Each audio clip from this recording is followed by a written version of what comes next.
Welcome back to another episode of the Integrated Podcast. I'm excited to be joined today by Matt Marum, Director of ISV Alliances at SugarCRM, a unified CRM platform that centralizes marketing, sales, and customer service teams. Thanks for joining us, Matt. Thank you for having me, Brian. Yeah, well, why don't we start with getting you to share a little bit about your experience. You know, you've gone through the gamut of different roles at SugarCRM, from engineering, product management, and even developer advocacy. Thank you for that question. I've started my career at Sugar. My background is definitely technical. I love even before I joined Sugar. At IBM, my focus was on software standards and sort of interoperability, which kind of opened the world of integrations to me. When I joined Sugar, it was sort of an exciting time. We were launching a new platform, so I got to work on Sugar 7, which was sort of a replatforming of our product. And during my time at Sugar, I've seen a lot of transition to the company, and as you mentioned, I've had an opportunity to hold a bunch of different roles. I've always kind of gravitated towards being a little more outbound, I guess. A lot of engineers, they just want to sit in their ivory tower, sling some code. I like to do that sometimes, but I also like chatting with people like Brian here, especially talk about technology and building cool stuff. So, and that's kind of, I think, drew me to take on some different roles. Like I was a solution architect at our OEM program at Sugar, where we're helping companies that wanted to license some CRM or CX technology to use in their products. I was helping guide them through that process and make them successful. I did that for a little bit, and then just given my background and starting to work a lot with our partner community, I started doing developer relations at Sugar, developer advocacy, which is a program that I sort of created at Sugar. Sugar had gone through this transition of being sort of the open source CRM, and we had sort of a very vibrant kind of developer community that kind of came out of that. Open source tends to draw a lot of interest from developers for obvious reasons, and the role part of it used to be like we have community managers that help sort of manage just the forums or interactions with the community. I think as the way I saw it, and part of the reason when I like the term developer advocate is because advocacy is sort of two-way street, especially at a platform company. You're advocating obviously for your platform and why it's great to build on out to the sort of outside community of developers. But what was really critical for me and what was important for me was being able to advocate internally, right? Like for the needs of our developer community and making sure that, APIs are getting built that are needed and that we're taking care to properly version things and roll out technical changes that would impact our platform and people building on our platform. I spent some time being an advocate and, telling the product management team what they should be doing with our APIs and platform. And then I got the job. So I started doing a little bit of product management within the platform team. And I did that for a while. And then, in my current role, I work with sort of an expansion. I sort of almost like a natural expansion, at least in my mind, of my work with the developer community is starting to engage with the technology partners. So I was already kind of responsible for making sure that the partners could build their solutions successfully. Now I help them go to market with those solutions. So that's kind of how I landed here. And I guess a little bit of the story of how Sugar's evolved a little bit too. Mm-hmm. So. Yeah, that definitely sounds like the perfect set of experiences to set you up for success in your current role, because you understand the developers' needs from both internally and externally, and then also you have the vision of what do we prioritize from a product roadmap perspective as well. So I think that it's like the ideal path, because oftentimes you see people getting into similar partnerships roles or alliance roles, and everyone takes a very different path. But I think what you've taken has naturally just made a lot of sense. Yeah, I think it has. I mean, I'd say a lot of people in partnership roles comes from a sales background, and I think that it's that go to market skill set that I think is also super valuable. But yeah, I definitely I found working with my colleagues, and even when I engaged with my colleagues at SugarCRM and when I engaged with other partner professionals, there's usually sort of two tracks to a successful technology partnership, ISV partnership. There's that technology track, and then there's sort of the go to market piece, right? Because like you can, there's a sense sometimes you can, what do they call it? Sell it, build it, or I got my colleague Tom has a great phrase for it. But basically, you sell it and then you build it, Yeah. and then your engineering team freaks out, or whoever's responsible, which that's your go to market getting ahead of your technology capabilities. But I think with my background, I've been able to like keep our technology capabilities kind of in lockstep with what we can take to market. So. Yeah. It's all about matching that timing, right? Your product and your go-to-market. Ideally, you want it all land, or at least it's feasible, right? Like I definitely do maybe a little bit of a PowerPoint sort of design, right, for an integration, but at least it's backed by like, yes, there's some experience and knowledge here that yes, this is achievable and it's within a scope that everybody can live with. So. Yeah, definitely. That's awesome. So I wanted to dig into one of the features, or I guess product lines that SugarCRM has built out, which is the Sugar Integrate.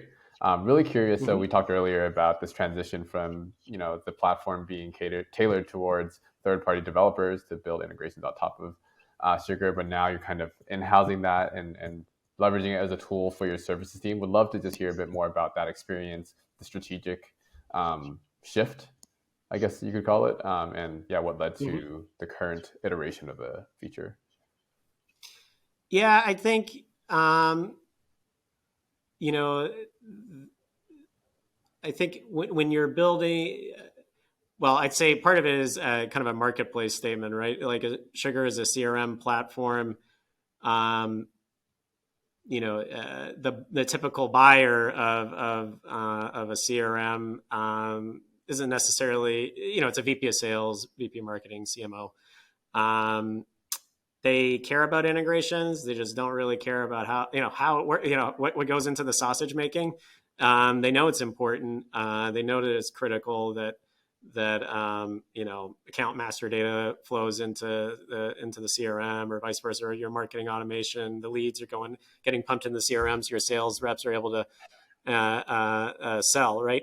But some of the mechanics and the details, they don't really care. And I think so. So from a go-to-market perspective, I think what we found was that most of buyers of Sugar, they were looking for an app that's essentially in a marketplace, right? Something that's already pre-built, it's already been vetted, and it's ready. It's ready for prime time, and ready to just lock and load with it. And so when we first launched Sugar Integrate, we were focused on I guess solving a slightly different challenge. Like we've kind of grown our product and platform portfolio such that we have a bunch of different solutions. We used to be just kind of a one solution company, and now we got Sugar Market, we got Sugar Sell, Sugar Serve, and Discover, and et cetera. And so you got all these different platforms, and now you've got sort of a different integration problem, right? Like if I want to build a component that talks to all these different platforms, I'm no longer dealing with one API, I'm dealing with multiple APIs. So like Integrate was sort of an iPaaS solution that made it easier for folks to build those integrations, but it's really kind of targeted at developers, and kind of marketed like kind of almost like a traditional iPaaS where you pay for the connector. What we ended up transitioning to was I think something that it was basically people want a marketplace where they just say I want to buy the integration between Sugar and X. I want to buy the integration between Sugar and NetSuite or ERP, and that was the model that we've ended up moving towards, is having pre-built integrations, this sort of library that our services team has kind of designed. And that's sort of kind of a work in progress. It's sort of continual work in progress. There's millions of apps out there, so you're always building more and more apps. And so that's kind of how that strategy sort of shifted. Yeah, so would love to. I mean, because you're in-housing, it's a lot of work. Like you said, there's so many SaaS tools out there. How are you prioritizing which integrations to go after, and how are you thinking strategically about the monetization aspect? Since it sounds like, if I understand it correctly, now it's the SugarCRM users are the ones paying for those integrations. Correct. Yeah. I think the prioritization. We've always been coming out of open source, we've always had a really vibrant developer community. We've had lots and lots of partners, like channel partners, ISV partners, OEM partners. And so when it comes to prioritizations, a lot of times there's sort of, I would call, kind of core ubiquitous use cases that our product team tackles, like email, right? We have a product called Sugar Connect. That is an integration product that is probably doesn't say that on the website, but it's an integration because it integrates your CRM with Outlook or Office 365 and Gmail, because email is such a critical integration point for anybody selling today, period, right? So it's totally ubiquitous. And so that's like the kind of, and mobile, right? I know, it's hard to think of it, but I guess mobile was sort of a new sort of app and area that is ubiquitous that it was new, when we were first started, but it was sort of a new area, it was ubiquitous that, we needed, a product team needed to own that. What we find, channel partners, they often were taking on some of these other sort of secondary needs. Like, hey, like a key critical ERP in France, right? Well, we got local channel partners that can build that integration and go to market with that. So when we look at prioritizing sort of what we do and kind of that integrate catalog, we're always balancing what we know is out there already in the marketplace that our partners have built, our ISVs have already built, and we're looking for gaps, right? And of course, we're also looking at sort of and usually those gaps that we're trying to identify, they're usually driven through sales discovery, right? So a lot of it's our sales team, particularly our solution consultants, keeping track of what are the integration needs that are coming up, and then tracking that in our internal CRM, Sugar Internal. and so we report on that data as sort of a key point for how we prioritize what's the next sort of integration template that our internal sort of services team works on. Yeah, really interesting, because I mean, as you go broader with your integrations, for example, email, I assume, most of the email integrations operate very similarly. But as you start going broader into maybe different verticals, serving slightly different end users with those integrations, has it been a challenge to understand how to design the integration? I know you mentioned like designing on PowerPoint as like an example to show the user story perhaps, but yeah, how do you go about equipping your teams with the knowledge they need to design like the optimal workflow, let's say, for an integration in a different space? Yeah, I think what we found is, I'd say there's broad categories, right? Like let's call the two main ones out in CRM. There's sort of CRM integration with an ERP system, your core financials or your, quoting system or whatever, and then marketing automation, right? Like you got a system that is generating leads or visitors to your website, people filling out contact forms. How does that flow into your CRM? And like you can draw some, pretty. You can define those use cases at a pretty high level. Generally, these are how like you can sketch out a process of like, this is how ERP integration works. This is how marketing automation works. Where the gap is like, of course, when you get into the details, right? Because what makes this particular, there's subject matter expertise in that system, right? You got to know a little bit about how its APIs work, what's actually possible, right? There might be some limitations that you need to address. There might be some ins and outs. There might be a certain strength, right, that allows this particular CPQ tool to stand out from its other from its competitors, that differentiator. And so you need to build the integration to the strength, right? And I think so it can be hard to cookie cutter some of these integrations unless you have some of that subject matter expertise in the technology. And then if you just like a good sense of what their ICP is, like what's the customers they go after, or what deals they win. So what we found, is that our more successful sort of integrations is when we've established some sort of partnership, and we have a partner that's willing to engage us and work together for common benefit. So. I think that's key. That's one of the traps, right? Is just not having the right subject matter expertise. You might have some technology. Hey, they got an API. I know how to use APIs. We can, you get going, and then you can run into all kinds of problems because you don't realize how people really want to use the system or what their customers are really trying to do with the system, and so on. Yeah, that's something we've seen. We can provide this integration platform, but ultimately, if you just tell your developers to go read the docs and figure it out, it's not going to create the best experience for the customer, right? Especially because like even just looking at HubSpot and Salesforce is so much more customizable. And how do you build for that versus a platform that's a little more, I guess, cookie cutter, like you said, it's a challenge. Yeah. So how do you go about finding those subject matter experts? Is it within, you have such a broad community. Is it just tapping into that or?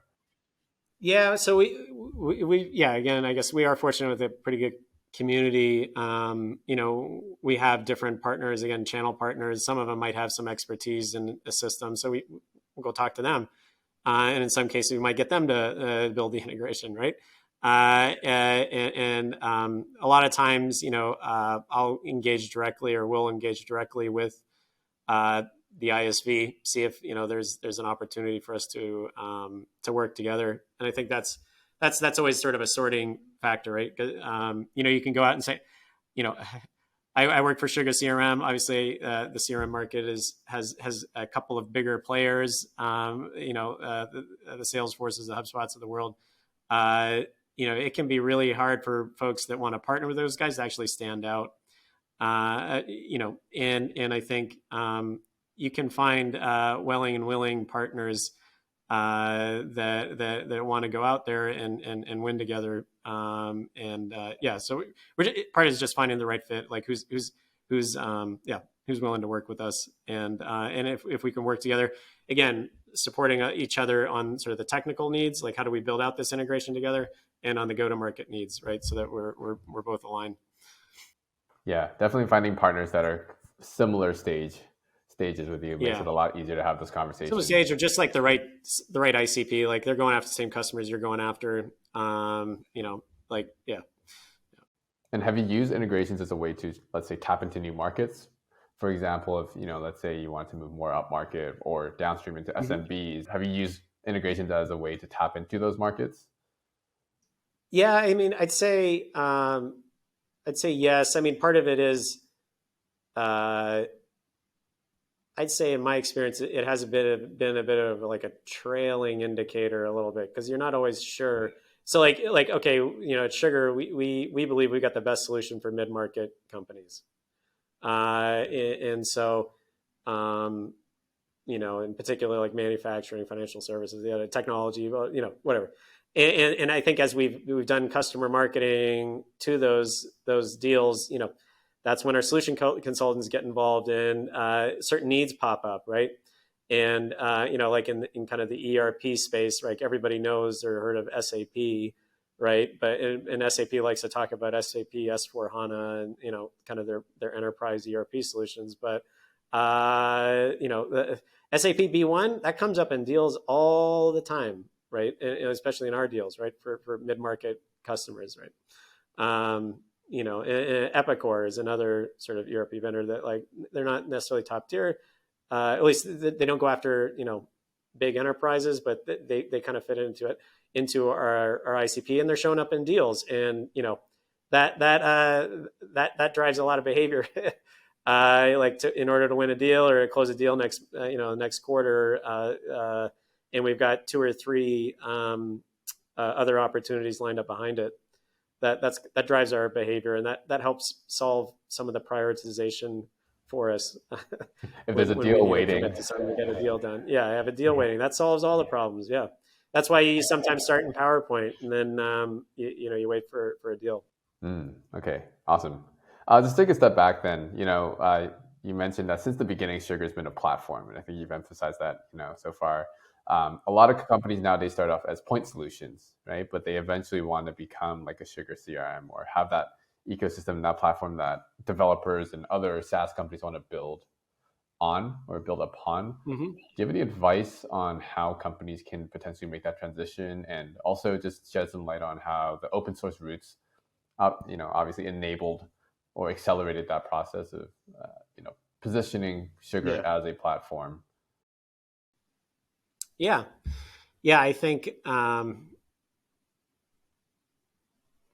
so I guess let me start with advice, because I think, like, if I talk about open source, I got to tell you, well, you got to open source your product, and that might send some people back to the drawing board. So, because if they didn't start that way, then, but I do, but yeah, like if you've got a point solution and you're trying to grow it, I would say, if you build an API, it is not true that if you build an API, they will come.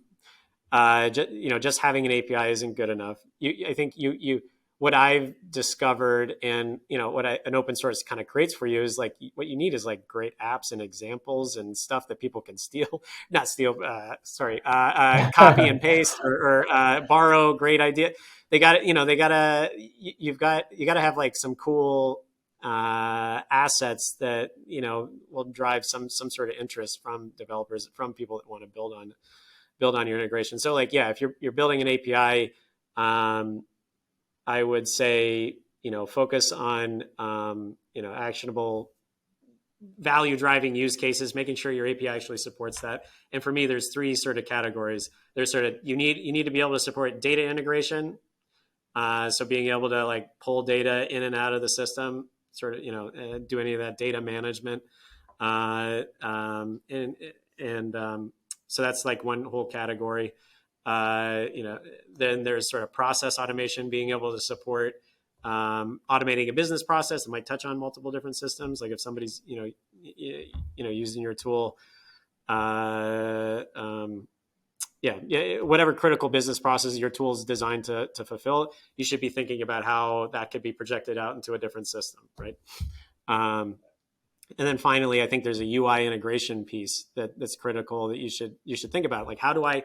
And UI integration isn't just like, UI integration is about, I want to create a seamless experience in like one pane of glass, one kind of view, and I want to be able to see everything, all my data together in one place, even if it isn't actually collected in one place, right? From a data integration perspective. And I'll tell you, all three of those use cases, they can be supported by REST APIs, but they're not exclusively. Like if you just have a REST API, that's not good enough. Like a UI integration, a lot of times that's like iframes or JavaScript SDKs or something like that. Process automation is often supported through like webhooks or technology like that. And then data integration, like CSVs are great. They, being able to support generating like flat files and stuff like that. That there's a lot of integrations, enterprise integrations that just run on CSVs. So I think it's just, it's helpful to think about it and in terms of what are the problems you're trying to solve, and making sure, I think a good platform touches on all three of those. And I think you'll see that if you go out and survey platforms, that they have solutions for all three of those.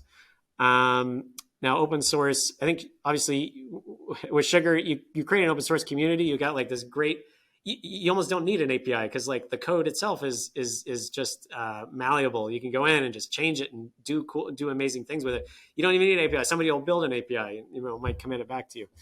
And I think that was obviously really key for us, especially I think driving a lot of name awareness of Sugar and interest and excitement, especially in the early days. I think over time it was something that didn't support the needs of the business at, once you hit a certain point of growth. Because you've got a successful open source project. What happens to every successful open source project? It gets forked. And then you got competitors that you're using your own IP against you. Of course, it's supposed to be shared, it's open, but anyway, that you get into the sort of the whole open source arguments right there. And then open source has this perspective of free. It should just be free. Why would I pay for this? even though I drive a lot of value. And I think open source generally, it resonates strongly with like an IT audience, but not so much for anybody else. And so I think that was part of the reason why we hit sort of I think a point in maturity and growth in the company. We sort of took a step back from, like, let's say, the open core model, right? We found, but we still have open source projects like around our product. Like for the dev community, we have like open source tools and things that we still promote.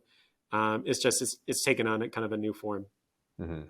So what I take from this is that, like, for a lot of companies that aren't open source, don't necessarily try to turn your product into an open source project, but maybe at the onset build integrations yourself as examples of what apps could look like and how apps should interact with your platform, and then use that as kind of an incentive. Yeah, an exemplar app, like that was something actually project I worked on at Sugar. My team worked on it. It was building out, like an exemplar app that shows like these are all the best practices of extending our platform, and build it in a way that people can borrow it so that they can use it in their own CRM projects or in their own add-ons. And I think, building something useful and interesting, like that gets everybody's attention, at least, especially from a developer audience. Show me something cool, show me something interesting, let me play with it. It goes beyond the API. I'd say the other, I was just going to say the other important thing when you're building out these APIs, and like it was a challenge with the open source model, was that how do you support customizations in an upgrade safe way?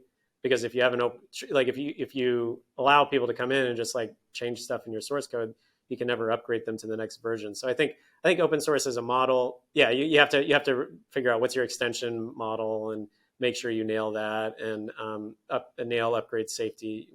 And that's been a focus area for us as we've evolved our platform because of our open source roots. It's like making sure our extension model is solid and making sure we're upgrade safe, because we give people enough rope to hang themselves, we like to say, right? Because of the extensibility and the flexibility of our platform. But, you have to have some discipline when you're working on it. Mm-hmm. So as you shifted towards a lot more in-house building, let's say with the services team, has this getting the resources been a lot tougher, since now it's much heavier load on your internal development resources? I think everybody has limitations of budgets and things like that. I think part of the idea with the model that where we with Sugar integrate in our services team building integrations, by leveraging an iPaaS, we're able to build those integrations faster. Mm-hmm. And I think and be able to build them in a way that's more easily maintained over time and more reusable. So I think that's part of kind of the idea is we have to make sure that we're able to building it from scratch. Like I think if you're looking at a platform or something like that, like there has to be a comparison of building it from scratch mm-hmm. and leveraging a platform. And I think at least at Sugar we kind of recognize that building it from scratch was going to take too darn long. And so building integrations from scratch, especially when so much of integration can be kind of a little bit boilerplate. There's a lot of patterns and things that you need to reuse mm-hmm. Between different projects. I think where we always run into the problem, and I'm sure a lot of companies, there's just too many dang apps out there. You can't build them all. So I think there's always you're always going to be resource constrained. You're always going to be in a place where you're saying no more than you're saying yes. And so mm-hmm. That's why, it's important to make good decisions about what you do build. There's just too many apps out there that people want to integrate. So part of the idea is that, when we approach a customer project, it's like, we want to focus on the critical integrations first. Let's get the 1 or 2 or 3 first, instead of just doing the 11 or 20 and, the laundry list of things they want to see connected. Mm-hmm. Let's break it out into phases and make sure you're seeing value on those first couple of integrations, the ones we know are really important. So. Yeah, because you'll never be able to build them all, right? They're always going to have No, more no, and people requests. don't even use them. You can build a bunch. Like people ask for 7 integration, but people change their apps. Like they say, oh, we were using this app, and not anymore. 6 months later they don't renew it, and it was a waste of time for everybody. So yeah, Cool, awesome. Well, as we wrap up, what are you most excited for? Looking forward for Sugar CRM and some of the work you're doing.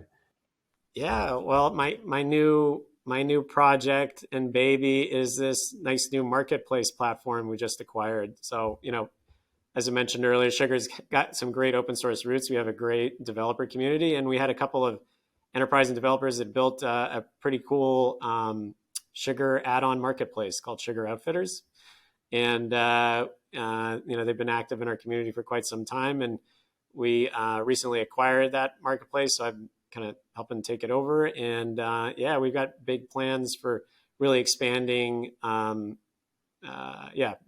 kind of marketplace strategy, let's say. We had sort of an existing Sugar Exchange, which was more of a listing service, and I think what we bought is it's awesome. It was custom built just for selling Sugar add-ons, and so it's pretty cool, and I'm excited to launch that and grow that ecosystem of apps that we can sell on that platform, and be able to support all our developer community and our partners, and sell into our customers. Awesome. So for our listeners, I'll drop a link below so you can check it out. Take a look at the new Sugar Outfitters. Really excited to see how that turns out. Yeah. Yeah, and for listeners who are maybe earlier stage B2B SaaS companies, product teams and engineering teams, do you have what would be the one piece of advice you'd leave for them if they're earlier on in their journeys? Yeah, I'd say I guess if you're building an API, please version it. Go ahead and think through some of some of that hard stuff early, and build some discipline around that. Because I'll tell you, like this one pains me sometimes, is like some of our old APIs or extension points. Getting rid of an old API, it's impossible, guys. So you need to be thinking carefully about versioning. Every decision you think is a good decision today, you might change your mind about it later. So I think that's one piece of advice for anybody out there. I think if you're building integrations, again, my comments earlier about subject matter expertise, I think don't neglect like doing a little research and having like a product manager or somebody really go try and learn that ecosystem. Reach out and talk to somebody, or find somebody that really uses that app and understand how they want to use it. Don't just read the API docs and make assumptions. I think you'll go a long, long way there. Anyway, that'd be my two quick pieces of advice there. Awesome. And if people want to reach out to you or follow, some of the work that you're doing, how can they find you? Sure. Yeah, I'm on LinkedIn. You can find me, Matt Marum, on LinkedIn. Not that active on Twitter, but we do have a developer Twitter, SugarCRM Dev. Yeah, you can come find me on Sugar Outfitters. There's a website chat. You can message me. I'll be monitoring. All right. Well, thanks so much for your time today. You shared a lot of valuable insight, and I clearly learned a lot. So looking forward to staying connected, and I'm sure our listeners are going to really enjoy some of the stuff that you shared today. Thanks, Matt. All right. Well, thank you, Brian. I had fun talking to you about technology and all that. I love this stuff. So good talking to you.